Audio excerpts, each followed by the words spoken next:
আসসালামু আলাইকুম। হিন্দু ভাই ও বোনেদেরকে জানাই নমস্কার। অন্য ধর্মের জাতি ভাই ও বোনেদেরকে জানাই আদব।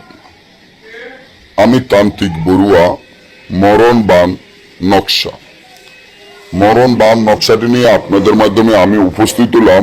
যে মরণবান নকশার মাধ্যমে আপনার যদি কোনো শত্রু থাকে, আর শত্রুকে যদি আপনি সাহায্য করতে চান, শত্রুকে যদি আপনি মরণবান মারতে চান, শত্রুকে যদি চিরদিনের জন্য শেষ করে দিতে চান, তাহলে আমি মনে করি এই নকশাটি আপনার জন্য খুব উপকার পরীক্ষিত।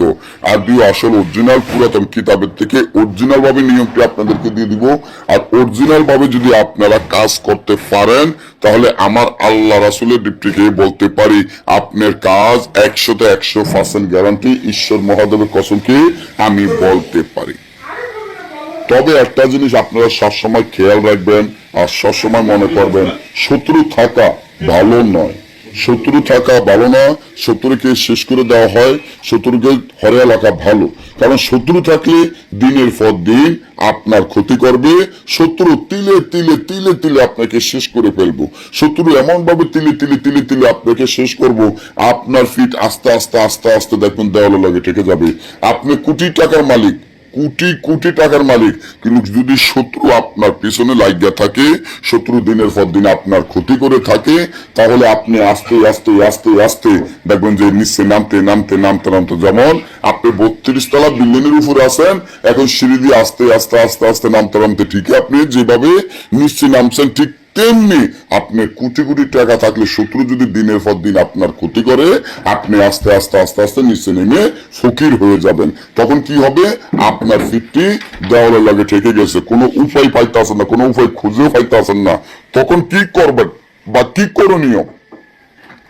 তখনই আপনারা আমার আল্লাহ রাসূলের নাম লইয়া এই তাবিজটি ব্যবহার করবেন। এই তাবিজটি ব্যবহার হলো, আপনি যখন দেখবেন যে শত্রু এত ক্ষতি করে ফেলছে, শত্রুকে আপনার বাসে রাখবেন না, মরণ বান মারবেন। তখন আপনারা শনি অথবা মঙ্গলবার মানুষ মারা গেছে এমন 1 বিঘা একটা কাপনের কাপড় নেবেন। 1 বিঘা একটা কাপনের কাপড়ে নিয়ে রাত 12টা উলঙ্গ অবস্থান, কাকের রক্ত মানে অর্থাৎ কেউ বলে কাউ, আমরা বলি কাক, কাকের রক্ত ধারায় তাবিজটি সুন্দর করে উলঙ্গ অবস্থান লিখবেন।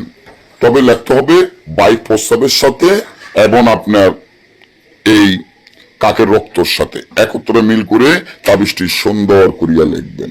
লেখার পরে জাগৃত মন্ত্র পড়বেন।